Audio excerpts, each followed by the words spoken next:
ஒரு பேரு The King சென்னைக்கு வராரு. மறைக்காயர். யார் இவர்? ரெட்டலோக்ஸ் நெஞ்சங்களுக்கு வணக்கம். நான் கார்த்திக். இன்றைய நேர்காணலில் நம்முடைய இணைந்திருப்பவர் இளம் பத்திரிகையாளர் திரு யாசர் அவர்கள். வணக்கம் யாசர். வணக்கம் கார்த்தி. வணக்கம். எப்படி இருக்கீங்க? நலம் நலம் நலம். கடந்த வீடியோவில் நீங்கள் சொல்லியிருந்தீங்க இந்த மாதிரி எப்படி தமிழ்நாட்டில் இன்னைக்கு சிஎம்மாக இருக்கக்கூடிய விஜய் அவர்கள் சாதி மதம் பணம் இது எல்லாத்தையும் உடைச்சிட்டு வந்திருக்காரோ அதே போல் நார்த் பக்கமும் போகிறாங்க. அங்கேயும் விஜய் அவர்களுடைய அந்த இது எக்ஸ்டெண்ட் ஆகிட்டு இருக்கு அப்படின்றது. இங்கே ஓகே, நம்ம ஊருக்கு தெரியும், விஜய் அவர்களை தெரியும், அதனால இந்த சாதி மதம் பணம் இதெல்லாம் உடைச்சிட்டு அவர் வந்திருக்காரு. ஆனால் இதுவே இப்போ எப்படி நார்த்தில் ஒர்க் அவுட் ஆகுன்ற ஒரு கேள்வி இருக்குல்ல, அது எப்படி அங்கே ஒர்க் அவுட் ஆகிறதுக்கான வாய்ப்புகள் இருக்கு? இல்லை, ஒர்க் அவுட் ஆகிறதுக்கான அந்த ஸ்பேஸ் இருந்துச்சு. ஆனால் அதை வைத்து காங்கிரஸுடைய அரசியல் செய்வதற்கு ஆள் இல்லை. ஆளுடைய அந்த பற்றாக்குறை தான் முக்கியமான காரணமாக நான் பார்க்குறேன். ரெண்டாவது, காங்கிரஸில் இருக்கக்கூடிய உட்கட்சி பிரச்சனைகள், காங்கிரஸ் கூட்டணி கட்சிகளுடைய அந்த அரவணைப்புள்ள பிரச்சனைகள், இதுதான் முழுமையான காரணமாக தான் இந்திய கூட்டணி பல இடங்களில் தோல்வி அடைஞ்சிச்சு. இல்லை, விஜய் அவர்களுக்கும் ராகுல் காந்தி அவர்களுக்கும் ஒரே வயது தான். ஆமாம், கரெக்டா? கிட்டத்தட்ட ஒரு வயசு 2 வயசு ஏதாவது வித்தியாசம் இருக்கலாம். அரசியல் அனுபவம்னு பார்த்தா கூட ராகுல் காந்திக்கு தான் வயசும் அந்த அனுபவமும் அதிகம். அப்படின்னும் போது விஜய் அவர்கள் இங்கே சிஎம் ஆயிட்டாருன்ற ஒரே காரணத்துக்காக அங்கே அவரை வச்சு இமேஜ் எடுத்துகிட்டு போக முடியும்னா அப்போ ராகுல் காந்தியோட ரோல் என்னவா இருக்குது? ராகுல் காந்திக்கு என்ன வேலை இருக்குங்க? இல்லை, இப்போது சமீபத்தில் மதுரை உயர்நீதிமன்றத்துடைய நீதிபதி புகழேந்தி அவர்கள் ஒரு விஷயத்தை பதிவு செஞ்சிருந்தார். ஜாதியை புறக்கணித்து இங்கே ஒரு தமிழ்நாட்டில் ஒரு ஆட்சி நடந்திருக்கு. அது வரவேற்கத்தக்க விஷயமா நான் பார்க்குறேன். அதே போல் தமிழ்நாட்டு மக்கள் ஜாதி மத பாகுபாடு இன்றி வாக்களித்து ஒரு அரசை தேர்ந்தெடுத்திருக்காங்க அப்படின்னா இது ஒரு மாற்றத்திற்கான அரசுன்னு சொல்லி நீதிபதி அவர்களே புகழ்ந்து தள்ளியிருக்காரு. அப்படி இருக்கிறப்ப பாஜகவுடைய கோர் அஜெண்டாவே மதவாதம் தான், இந்துசம் தான். இங்கே அகண்ட பாரதத்தை உருவாக்கணுங்கிறதா ஆர்எஸ்எஸ் உடைய நீண்ட நாள் அஜெண்டா. பாஜகவுடைய முழுமையான அஜெண்டாவே அதுதான். அதன்படி தான் பாஜக ஒவ்வொரு மாநிலங்கள்லையும் கால் ஊண்டிக்கிட்டே இருக்காங்க. அந்த இடத்துல அதை வேரோட வெட்டணும், இல்லை அது வளர்ந்ததுக்கு அப்புறம் வெட்டணும், இல்லை வளர்ந்து நின்னதுக்கு அப்புறமும் வெட்டணுங்கிறதுல எண்ணத்தில் காங்கிரஸ் ஓடிக்கிட்டே இருக்காங்க. வேர்லையும் வெட்ட முடியல, விதையா போடுறப்பையும் வெட்ட முடியலங்கிறது தான் உண்மையான ரீசனு. அப்போ இவ்வளோ பெருசாக ஒருத்தர் வளர்ந்து நிற்கிறாரு அப்படின்னா நம்ம அந்த இடத்துல அவங்க என்ன ப்ரொஜெக்ட் பண்ணுறாங்க? இந்துத்துவாவை ப்ரொஜெக்ட் பண்ணுறாங்க, அகண்ட பாரதத்தை ப்ரொஜெக்ட் பண்ணுறாங்க. இப்போ அதற்கு ஈக்குவலாக இதெல்லாம் கிடையாதுங்க. இதெல்லாம் கடந்து நம்ம ஒற்றுமையாக வாழணும். ஒற்றுமை தான் நம்ம நாட்டினுடைய அடையாளம். மதசார்பற்ற நாடு தான் நம்மளுடைய இந்தியா அப்படிங்கிற மாதிரி ப்ரொஜெக்ட் பண்ணுறதுக்கு ஒரு லீடர் தேவைப்படுறாரு. அப்போ காங்கிரஸ் விஜய் வைத்து மட்டும்தான் அதை செய்ய முடியுங்கிறதுல உறுதியாக இருக்காங்க. இப்போ இங்கே எப்படி ஜாதி மதம் உடைந்ததோ அது போன்றலாம் நார்த்தில் ஏன் உடையாதுங்கிற ஒரு கருத்து நீங்கள் இப்போ கேள்வியாக கேட்குறீங்கல்ல. ஏன் உடஞ்சிச்சுன்னா அதை எப்படி பார்ப்பீங்கிறத நான் திருப்பி உங்ககிட்டே கேட்குறேன். ஒருவேளை அதை விஜய் அவர்கள் உடைக்கிறார் அப்படின்னா அது ஒரு மிகப்பெரிய மாற்றம் தானே, வரவேற்கத்தக்கது தானே. அப்போ நார்த்தில் எவ்வளோ என்ன கேட்குறது, உடஞ்சா ஓகே, அது சந்தோஷம் தான். அப்படி ஒன்று நடந்ததுன்னா, இந்தியா முழுக்க அது நடந்ததுன்னா சந்தோஷம் தான். ஆனால் கேள்வி என்னன்னா, ஒரு ஏற்கனவே அங்கே இருக்கக்கூடிய ராகுல் காந்தியா இருக்கட்டும், பிரியங்கா காந்தி, அதுதான் நான் சொல்ல வரேன், மற்ற தலைவர்களாக இருக்கட்டும், அகிலேஷ் யாதவா இருக்கட்டும், ராகுல் அவர்களுக்கு பிரதமர் ஆகக்கூடிய தகுதியோ வாய்ப்போ தகுதி இருக்குன்னா இருக்கு, அதை அவர்கள் பயன்படுத்த விரும்பவில்லை. ராகுல் எந்த இடத்துலையுமே நான் ஒரு பிரதமர் வேட்பாளர், நான் பிரதமர் ஆவேனுங்கிறதில் எங்கேயுமே அவர் ப்ரொஜெக்ட் பண்ணல. பிரியங்கா காந்தியும் ப்ரொஜெக்ட் பண்ணல. இரண்டாவது, அவர் குடும்பத்திலேருந்து வந்தவர்கள் எல்லாம் எந்த நிலைக்கு ஆளானார்கள்ங்கிறது ஒட்டுமொத்த இந்தியாவுக்கும் தெரியும், உலக மக்கள் பார்வைக்கும் தெரியும். அப்போ அவர்களுக்கு தேவை காங்கிரஸுடைய ஆட்சி. நான் பிரதமராக வேண்டும் அந்த அடிப்படை வாதத்துக்குள்ளே அவங்க வரல. காங்கிரஸுடைய ஆட்சி மட்டும்தான் இந்தியாவுக்கு தற்போது தேவைங்கிற அந்த வாதத்தை மட்டும்தான் முன்வைக்கிறாங்க. அதில் யாரை வேணா பிரதமர் ஆக்கலாங்கிற ஒரு முடிவு இருக்குல்ல. நான் இப்போ 2 விஷயத்தை பார்க்குறேன். விஜயை வைத்து ஒருவேளை காங்கிரஸ் ஆட்சி பெற்றால் ஒன்று விஜய் பிரதமராக வேண்டும், இல்லை விஜய் காண்பிக்கக்கூடிய ஆள் பிரதமராக வேண்டும்னு நான் பார்க்குறேன். இல்லை விஜயுடைய பார்வை சரியாக, என்னுடைய பார்வை சரியாக இருந்துச்சு, ஒரு பத்திரிகையாளராக என்னுடைய பார்வை விஜய் வைத்து இந்த இந்துத்துவாவையும் இந்த மதச்சார்பில் இருக்கக்கூடிய பிரச்சனை, இந்த மதவாத அரசியலை விஜயை வைத்து காங்கிரஸ் உடைக்கிறது என்றால் இந்தியா கூட்டணிங்கிறது ஒன்று உடையும். அந்த இந்தியா கூட்டணிக்கு தலைமை வகிக்கக்கூடிய ஒரு ஆளா தாவேக்கா மாறும், விஜய் மாறுவாருங்கிறத நான் பார்க்குறேன். அப்போ அங்கே ராகுலுடைய ரோலுங்கிறது குறையுங்கிறத நான் பார்க்குறேன். ஏன்னா அவர்களுக்கு தேவை காங்கிரஸுடைய ஆட்சி, அதற்கு பயன்படுத்தக்கூடிய வெப்பனா விஜய் தான் தேவை. அப்போ நம்ம இதெல்லாம் பேசிக்கிட்டு இருக்கோம், இந்த மாதிரி இதெல்லாம் நடக்குது இதெல்லாம். ஆனால் இங்கே டீலிமிட்டேஷன் ஒன்று நடக்க போகுது, அதற்கான வேலைகளும் இப்போ வந்து நடந்துகிட்டு இருக்கு, அதற்கான ஆயத்த பணிகள் நடந்துகிட்டு இருக்கு அப்படின்ற இதையும் நம்ம பார்க்குறோம். இன்னொரு பக்கம் ஒரே நாடு ஒரே தேர்தல் 2029 ஒரே நாடு ஒரே தேர்தலுக்கான வேலைகளும் ஒரு பக்கம் நடந்துகிட்டு இருக்குன்னு போது இதை எப்படி சமாளிக்க போகிறாங்க? அதுதான் முழுமையாக வந்து பாஜக வந்து புது நாடாளுமன்றத்தில் 800க்கும் மேற்பட்ட இருக்கைகளை போட்டிருந்தாங்க.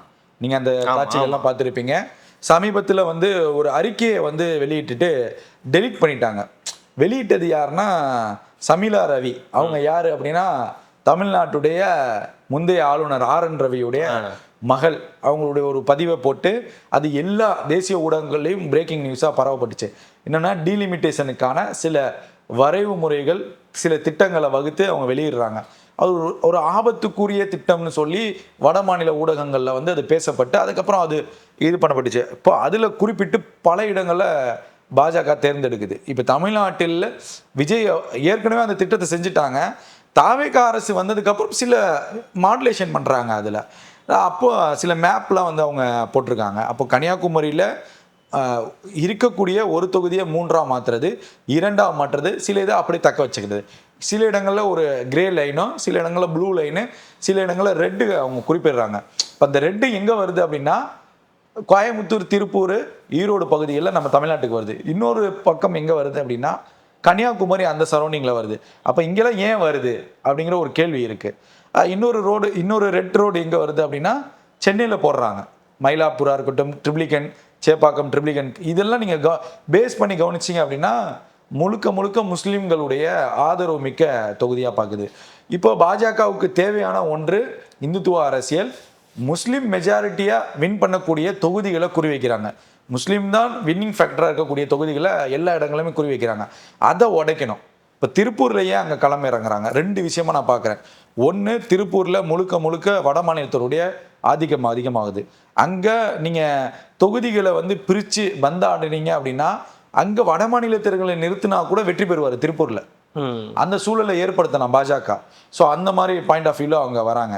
இது எல்லாமே வந்து பார்த்தீங்கன்னா எல்லாத்துக்குமே ஒரு பேஸ்ன்னு பார்த்தீங்கன்னா முஸ்லீம்களை வந்து டார்கெட் பண்ணணும், முஸ்லீம் வாக்குகளை வந்து தனியாக பிரிக்கணும். அதே போல் ஒரே ஜாதியை சேர்ந்தவர்கள் ஆதிக்கமாக இருக்கக்கூடியவர்கள். முக்கியமான பாயிண்ட், முஸ்லீம்களை தவிர்த்து தலித்துகள் ஒரு ஃபின்னிங் ஃபேக்டரில் இருப்பாங்கல்ல, அதை உடைக்கிறாங்க. ஒரு வன்னியர்கள் வின்னிங் ஃபேக்டராக இருப்பாங்களா, அதை உடைக்கிறாங்க. ஸோ இதெல்லாம் அவங்க உடைச்சி ஒரு ஒரு ஒரு மாயைக்குள்ளே கொண்டு வராங்க. ஸோ இது ரொம்ப ஆபத்தானது. இதற்கு இப்போ இருக்கக்கூடிய தாவேக அரசு இடம் விடுமா, வழி விடுமானா நான் வலுவாக எதிர்ப்பாங்கன்னு நான் நம்புகிறேன். விஜய் அவர்கள் காங்கிரஸுக்கு முழுமையான ஆதரவு கொடுக்கக்கூடிய சூழலில் டீலிமிட்டேஷனை தாவேக திமுக எந்த அளவுக்கு எதிர்த்ததோ அதை விட பல மடங்கு எதிர்க்குங்கிறது எனக்கு முழு நம்பிக்கையாக இருக்குது. முதல்வர் அவர்கள், முன்னாள் முதல்வர் ஸ்டாலின் அவர்கள் பேப்பரை தான் கொளுத்தினாரு. இங்கே தாவேகா பசங்க அங்கேயே போயிடுவாங்க பிஜேபி ஆஃபீஸ்க்கே. ஸோ அந்த மாதிரி சூழலாம் இங்கே நடக்கும், வலுவாக இருக்கும். அந்த மாதிரி ஒரு சம்பவம் நடக்குது அப்படின்னா தாவேகாவுடைய செயல்பாடுகள் வலுவாக இருக்குங்கிறது மாற்று கருத்து கிடையாது. ஸோ முற்றிலும் தாவேகாவும் வாட்ச் பண்ணுறாங்க டீலிமிட்டேஷனை, திமுகவும் வாட்ச் பண்ணுது, காங்கிரஸும் முழுமையாக வாட்ச் பண்ணுறாங்க. அதை கொண்டு வரக்கூடாதுன்னு எல்லா விதத்துலேயும் அங்கே ஃபைட் போய்கிட்டு இருக்கு. ஸோ அதற்கு தாவேகா முழு ஆதரவு இருக்குங்கிறது முழுமையான என்னுடைய பார்வையாக இருக்குது. ஓகே, நம்ம அப்படி அங்கிருந்து டெல்லியிலேருந்து நம்ம இப்போ மீண்டும் தமிழ்நாட்டுக்கு வரோம் அப்படின்னா, தமிழ்நாட்டில் திமுகவுடைய தோல்விக்கு காரணம் 1 மாத காலம் ஆகிடுச்சு. அவங்க கேட்டிருந்த அந்த இதெல்லாம் வந்து சுற்றறிக்கையெல்லாம் இப்போ தான் வந்துகிட்டு இருக்கு. அதில் நேற்று வந்து மிக முக்கியமான பாயிண்ட் ஒன்று சொல்லியிருக்காங்க, விஜய் அவர்களுடைய வளர்ச்சியை நம்ம வந்து கவனிக்க தவறிட்டோம் அப்படின்றது. அது இல்லாமல் நிறைய காரணங்கள் வந்து சொல்லியிருந்தாங்க. மாவட்ட செயலாளர்கள் பிரச்சனை, கட்சி பிரச்சனை, அது இதுன்னு சொல்லியிருந்தாங்க. இந்த அறிக்கையை எப்படி பார்க்குறீங்க? திமுக தரப்புலேருந்து வந்துருக்கு. ஒரு மீண்டும் திமுக தவறு செஞ்சுட்டு இருக்குன்னு தான் நான் பார்க்குறேன் கருத்தி. ரொம்ப முழுமையான ஒரு பிம்பத்தின் கீழே, ஒரு கட்டமைப்பின் கீழே செயல்படுறாங்க. இவர் சொன்னால் சரியாக இருக்குமோ, இவர் சொன்னால் சரியாக இருக்குமோ, இந்த பத்திரிகையாளர் சொன்னால் சரியாக இருக்குமோ, இந்த அரசியல் இதெல்லாம் தவறு. இதெல்லாம் நீங்கள் பண்ணாதீங்க. நீங்கள் உட்காந்து முழுமையாக ஆலோசனை செய்யுங்க. நான் ஸ்டாலின் அவர்களுக்கும் சொல்கிறேன், உதயநிதி அவர்களுக்கும் சொல்கிறேன். நீங்கள் ஒரு மாயையில் இருந்துட்டீங்க.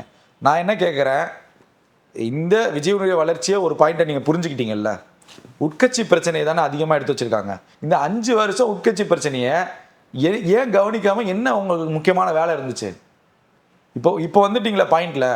முக்கியமான காரணமே உட்கட்சி பிரச்சனைன்னா நிறைய பேர் மனு கொடுத்துருக்காங்கன்னு, நிறைய பேர் அறிக்கை தாக்கல் பண்ணியிருக்காங்கன்னு சொல்றாங்க. இன்னைக்கு ஒரு பெட்டியில போயிருக்கு. 100 பெட்டியில போனாலும் இனிமேல் உருப்பிட முடியாது. அதுதான் நான் சொல்ல வரேன். 100 பெட்டியில போனாலும் உருப்பிட முடியாது. ஒரு ஆதிக்க மனப்பான்மைங்கிறது திமுக இன்னும் நிலவுது. இன்னும் தாவேக்காவுடைய வெற்றியை வந்து சகித்து கொள்ள உங்களால் முடியல அப்படின்னா பாஜக கொண்டு வரக்கூடிய இப்போ டீலிமிட்டேஷனாக இருக்கட்டும், அதை நீங்கள் எப்படி ஒற்றை கூட்டணியில் நின்று எப்படி எதிர்ப்பீங்கிற ஒரு கேள்வி இருக்குது. இன்னைக்கு காங்கிரஸ் இல்லை, நீங்கள் அரசியல் அனாதை மாதிரி திமுக இருக்குது. இன்னைக்கு காங்கிரஸ் இல்லை, நிறைய திமுக நிர்வாகிகள் எல்லாமே என்ன சொல்கிறாங்கன்னா தனிச்சு நிற்கலாம். எப்படி தனிச்சு நிற்பீங்க? நீங்கள் தனிச்சு நின்னீங்கன்னா எடப்பாடி இருக்கக்கூடிய சூழலில் திமுக போகும். உங்களுக்கான ஆப்பர்ச்சுனிட்டி இருக்குது. தன் கையாலே அதை சூடு வச்சுக்கிறாங்க அவங்க திமுக. நான் அப்படி தான் பார்க்குறேன். நீங்கள் ட்ராலியில் கொண்டு இன்னும் 100 ட்ராலியில் வந்தாலும் திமுகவுடைய தோல்வியை நீங்கள் சகித்து கொள்ள வேண்டும். நீங்கள் சகித்து கொள்ளாமல் நீங்கள் பேசக்கூடிய ஒவ்வொரு மேடையில் நீங்கள் ஆர்எஸ் பாரதி பேசுகிறாரு, கோட்டு போட்டு வா, என்ன வேணால் போட்டு வா. அந்த வார்த்தையை கூட நான், அந்த டேஷ் வார்த்தையை கூட நான் பயன்படுத்தலை. அது இன்னொரு விஷயத்த சொல்கிறாரு, கோமணம் கட்டிட்டு வந்தவங்க கூட ஆட்சி அமைக்கலாம். அப்படி கூட ஒரு சாலை கோமணம் கட்டினா என்ன உனக்கு நான் அவ்வளோ இலக்காரமா? அப்போ என்ன சொல்ல வரீங்க? ஜாதி ஆதிக்கமா, இல்லை அதிகார திமிரா, இல்லை நீங்கள் சொன்ன மாதிரி மன்னராட்சிகளும் குற்றச்சாரு அந்த திமிரான்னு நான் கேட்குறேன். கோமணம் கட்டிட்டு வந்தால் என்ன கருத்து எனக்கு புரியல. கடந்த சோழ மன்னர்கள் ஆட்சி காலங்களில் கோமணம் கட்டி கொண்டு அமைச்சரவையில் யாரும் இல்லையா? கோமணம் கட்டி கொண்டு அதிகார வர்க்கத்தை யாருமே ஆட்சி செய்யலையா? அது ஏன் நீங்கள் கேவலமாக பேசுறீங்கன்னு நான் கேட்குறேன். ஒரு முன்னாள் அமைச்சர் தாமன் அன்னைக்கு அவ்வளோ கேவலமாக நாயே பேய கொலகாரமாக இருக்குது, குடிகாரமாக இருக்குங்கிறான், மேடையில் உட்காந்து பேசுகிறாப்புல. அப்போ அதே போல் இன்னொரு வீடியோ உங்களுக்கு நான் இப்போ போட்டே காமிச்சிடறேன் கார்த்தி. இதெல்லாம் நீங்கள் நேயர்களுக்கு போடணும், உங்களுக்காக தான் இது, நேயர்களுக்காக தான் இது. இங்கே பாருங்கள், இது வந்து முன்னாள் அமைச்சர், அதாவது திமுகவுடைய கழக பேச்சாளர் கிடையாது, முன்னாள் அமைச்சர் உட்கார்ந்து இருக்கக்கூடிய மேடையில், மக்களுக்காக அமைச்சர் பணி செஞ்ச ஒரு அமைச்சர் உட்கார்ந்து இருக்கக்கூடிய மேடையில் ஒரு நிர்வாகி பேசக்கூடிய விஷயத்தை பாருங்க. எவனா சொல்லுகிறான் மேயர் எலெக்ஷன்ல ஒரு மேயரை புடிமான்னு கேட்கிறாரே லவடைய பால். நாங்க என்ன வார்த்தை பயன்படுத்துறது பாத்தீங்களா? என்ன பேச்சு கார்த்தி? இதை திமுக தலைவர் ஸ்டாலின் அவர்கள் இதை பார்த்து வாட்ச் பண்ணிருக்க மாட்டாரா? இந்த தகவல் போயிருக்காதா? ஏங்க மேடையில் ஒருமையா பேசுறாரு, கெட்ட வார்த்தையில பேசுறாரு, உடனே அவரை தகுதி நீக்கம் செய்யணுமா செய்யலையா? இன்னைக்கு ஈசிஆர் சரவணன், தாம்பரம் எம்எல்ஏ, இப்போ அமைச்சராக இருக்கக்கூடிய சரத்குமார், இன்னும் ஹரிசிங்கிற ஆலந்தூர்ல எத்தனையோ பேர் நிர்வாகிகள் செஞ்ச தவறுகள் உடனே கட்சியிலேருந்து தூக்குறாங்க தாவேக்கால. இப்போ அது மாற்றமா 50 வருஷமா உட்காந்துக்கிட்டு மேடையில் உட்காந்துட்டு ஒருத்தர் அமைச்சர் முன்னிலையில் உட்காந்து கெட்ட வார்த்தை அவரை பண்றதுக்கான வேலைகள் நடக்குதுன்னு சொல்றாங்க. எப்பங்க பண்ணுவீங்க? இல்ல கேட்டிருக்காங்களாம், என்ன ஒரே ஒரு வார்த்தை தான் பேசியிருக்கீங்க, மீதி வார்த்தைகள்லாம் எங்க போச்சுன்னு கேட்டிருக்காங்களாம். இல்லை, இது எவ்வளவு கொடுமையான விஷயம். இப்போ என்ன ஒரு திமிரு தெரியுது தெரியுமா? எப்படி நான் அதாவது சகித்து கொள்ள முடியல கருத்து. நான் என்ன கேட்குறேன், நீங்க மக்களை மதிக்க மாட்டீங்களா? மக்களுடைய தீர்ப்பை நீங்க ஏத்துக்க மாட்டீங்களா? நான் தான் கேட்கிறேன். மக்கள் எங்களை மதிக்கலையே. ஒன்று புதுசா உருட்டுறாங்க இவிஎம்ல வந்து, இவிஎம்ல நான் 2 தொகுதிகளை சொல்கிறேன் பாருங்கள் அப்படிலாம். என்ன இவிஎம்ல போட்டு உருட்ட போறீங்க? அப்ப 2021 திமுக வெற்றி பெற்றது அதுக்கு இவிஎம் காரணமா? 2024 நாடாளுமன்ற தேர்தலில் நீங்க எத்தனை தொகுதியில் வெற்றி பெற்றீங்க அதுக்கு இவிஎம் காரணமா? அவ என்னங்க பேசுறீங்க? சகித்து கொள்ள முடியாமல் என்னென்னமோ பேசுறாங்க கார்த்தி. இப்போ சில பேர்லாம் இன்னும் சொல்ல முடியல, அதெல்லாம் சில பேர்லாம் மனநல ஆலோசனை எல்லாம் கேட்டுட்டு இருக்காங்க. உண்மை, அது 4ஆம் தேதியிலேருந்தே வந்திருக்கும். திமுகவில் இன்னும் சிலர் டெய்லி நடக்கக்கூடிய சம்பவங்கள்லாம் டிவியில் பார்த்துட்டு சகித்து கொள்ள முடியாமல் மனநல ஆலோசனைகள்லாம் டெய்லி மருத்துவர் வந்துட்டு போகிறாங்களா வீட்டுக்கு. ஒரு முக்கியமான நபர்கள் திமுகவில் அவன் வரவன் பைத்தியமாயிட்டு போயிடுவான். அப்படிதான் இருக்கு போல சூழல், அப்படிதான் இருக்கு. அப்போ நீங்கள் இவ்வளோ குற்றச்சாட்டை வச்சுக்கிட்டு ஒரு அதிகாரத்தின் மூலம் ஆணவத்தின் முறையில் நீங்கள் பேசுனீங்கன்னா எப்படி ஜெயிப்பீங்க அடுத்த தேர்தலில்? ஒருத்தர் மீசை எடுத்துக்கிறேன்னு சொல்லியிருக்கிற அந்த மாண்புமிகு ஆர்எஸ் பாரதி அவர்கள், அவர் ரெடியாக இருந்துக்கணும்னு நான் பார்க்குறேன். ஏன்னா நீங்கள் ஒரு மேயர் சொன்னீங்க, 2-3 மேயர் ஜெயிச்சிட்டாங்கன்னா நீங்கள் என்ன பண்ணுவீங்க? உங்களுக்கு புரியுதா? நீங்கள் இப்படி பேசுகிறப்ப எப்படி அது மக்கள்கிட்ட போய் ப்ரொஜெக்ட் ஆகுதுன்னு கார்த்தி ஒரு சேனலில் பப்ளிக் ஒப்பீனியன் எடுக்கிறாங்க. தாமன் பர்சனோட வீடியோவை போட்டு விட்டு இந்த மாதிரி பேசுறாங்க, மக்கள் கொந்தளிக்கிறாங்க. நான் சொல்றது திருப்பி அது எமோஷ்னலாக வந்த ஆட்சி கார்த்தி. இப்போ நீங்கள் ஒரு எம்எல்ஏ கேண்டிடேட்னா நான் உங்களுக்கு ஆதரவு தரேன்னா உங்களுக்கும் எனக்கும் அண்ணன் தம்பி உறவு, அந்த மாதிரி ஒரு எமோஷ்னல் உறவுல இருக்கும். உங்களுக்கு ஏதாவது ஒன்றுனா நான் என்னால் கொந்தளிக்க முடியும். அப்படிப்பட்ட உறவுல இங்கே வெற்றி பெற்றிருக்காங்க. நீங்கள் அந்த எமோஷ்னலில் போய் கை வைக்கக்கூடாதுன்னு சொல்ல வரேன். திமுக எமோஷ்னலாக கை வைக்கிறாங்க, அது பெரும் ஆபத்து, திமுகவுக்கு பெரிய ஆபத்து. இந்த வெற்றிலேருந்தே உங்களால் சகித்து கொள்ள முடியல. இன்னும் உள்ளாட்சி தேர்தலில் நீங்கள் அடிபட்டீங்க, நீங்கள் எந்திரிச்சு வெளியே வருவீங்கனாலே தெரியாது. அப்போ நீங்கள் என்ன பண்ணணும்னா வாயை மூடிக்கொண்டு ஒரு 8 மாசமோ 6 மாசமோ திமுக அமைதியாக இருப்பது நல்லதுங்கிறத நான் பார்க்குறேன். நீங்கள் எதுக்கு குரல் கொடுக்கணுமோ அது நீங்கள் நம்புறீங்களா? அது நடக்கும்னு நம்புறீங்களா? நடக்காது. அதுதான் திருப்பி சொல்கிறேன். நான் இன்னைக்கு மேடையில் உட்காந்து ஒருத்தர் அவ்வளோ பெரிய வார்த்தை காத்தியது, அவ்வளோ பெரிய கெட்ட வார்த்தை உங்களுக்கு பேசுறதுக்கு தைரியம் வருது. இல்லை அமைச்சர் உட்காந்துருக்காரு, ஏங்க சிரிக்கிறாருங்க தாமன் பர்சனு, சிரிக்க தான் செய்வாரு. ஏங்க இப்படிலாம் பேசக்கூடாது, நிப்பாட்டுங்க. அது எப்படி தப்பு? அப்படிலாம் சொல்லணும்னா இல்லையா? ஏங்க நீங்கள் யார்கிட்ட பேசுறீங்க? திமுக காரன் மட்டுமா ரோட்டில் உட்காந்துருக்கான்? ரோட்டில் மக்கள் நடமாடிட்டு இருக்காங்க, காவல்துறை நிற்கிது, கடை வச்சிருக்கிறவங்க இருப்பாங்க. இப்போ எல்லாருமே அதை பார்ப்பாங்களா பார்க்க மாட்டாங்களா? இப்போ உங்களுடைய ஒட்டுமொத்த பிம்பம் எப்படியா தெரியும்? ஐயோ எல்லாரும் குற்றச்சாட்டு வைக்கிறேன் போல திமுக மோசமான கட்சி, திமுக அடவாடியான கட்சி நம்ம சொன்னோமா? அதுக்கு நீங்களே சாட்சி. இதுக்கு மேலே நம்ம என்ன சொல்ல முடியும் கார்த்தி? இதை ஒன்றும் பண்ண முடியாது. அப்போ நீங்கள் 100 டிராலியில் குறைகள் வந்தாலும் உங்களால் கட்டுப்படுத்த முடியாது. இன்னும் நான் சொல்லவா, தேர்தலில் கேண்டிடேட் செலெக்ஷனே ஒரு மோசமான லாபி நடந்துச்சு திமுகவில், மோசமான லாபி. இன்னும் பல தாவேக்கா கேண்டிடேட்டுக்கு திமுகவினர் மறைமுகமாக வேலை செஞ்சாங்க. இது அவருக்கே தெரியும், திமுக தலைவருக்கே தெரியும், உதயநிதிக்கும் தெரியும், சபரீசனுக்கும் தெரியும். தெரிஞ்சும் நீங்கள் ஏன் அமைதியாக இருந்தீங்க? தெரிஞ்சு ஏன் அமைதியாக இருந்தீங்க? அப்புறம் எப்படி நீங்கள் இந்த ட்ராலியில் வந்தாலும் சரி, ட்ரெயினில் வந்தாலும் சரி, எப்படி அதை கண்ட்ரோல் பண்ண முடியும்? நீங்கள் உட்கட்சி தாவேக்காவுடைய வளர்ச்சியை மறைச்சிட்டாங்கன்னு சொல்கிறீங்க. அவர்கள் மறைச்சா உங்கள் கண்ணில் ஆப்ரேஷன் பண்ணியிருந்தீங்களா அப்படிங்கிற ஒரு கேள்வி இருக்குது. சரி, திமுக தலைவருக்கு கொண்டு போலங்க, உதயநிதி அவர்கள் பார்க்கலையா? சபரீசன் பார்க்கலையா? உங்களுக்காக சேனலாக உட்கார்ந்து பேசக்கூடிய பல பத்திரிகையாளர்கள் இருந்தார்களே, அவங்க உங்ககிட்ட சொல்லலையா? அரசியல் விமர்சகர்கள் பேசினாங்களே. அதாவது திமுகவை எதிர்க்கக்கூடிய அரசியல் விமர்சகர்கள் விஜயை மட்டும் எதிர்த்தால் போதும்னு சொல்லி பேசினவங்களாம் பலர் இருந்தாங்க இந்த தேர்தலில். ஆமாம். அப்போ எத்தனை கருத்துக்கள் போட்டு உங்கள் கண்ணு முன்னாடி உருட்டி விளக்கெண்ணையை ஊற்றி வச்சு உருட்டினாங்களே உங்ககிட்ட. அப்போல்லாம் நீங்கள் எங்கே போனீங்க? தாவேக்கா வளர்ச்சின்ட்டு எங்கே போனீங்க சார் நீங்கள்? அதுதான் நமக்கு கேள்வியாக வருது பிரதானமாக. அப்போ உங்களுடைய உட்கட்சி கட்சியில் பிரச்சனை, உட்கட்சி பூசல் நிறையா இருக்குது. அதெல்லாம் முதல்ல சரி பண்ணுங்கள். நீங்கள் அதெல்லாம் சரி பண்ணிட்டு வர்றதுக்குள்ளே அங்கே ஒருத்தர் தேசிய அளவில் போய்கிட்டு இருக்காரு. அதுதான் ஆபத்துன்னு நான் சொல்ல வரேன். அப்போ நீங்கள் என்ன பண்ணணும்னா 8 மாதம் அமைதியாக இருங்க. எந்த ஊடக நிகழ்ச்சிகளும் பங்கேற்காதீங்க. எந்த மேடைகளும் திமுக போட்டு பேசாதீங்க. அப்படிலாம் முடியாது. எங்களால் என்ன ஒரு உதவி தாங்க நான் சொல்ல முடியும். 8 மாதம் அமைதியாக இருங்க.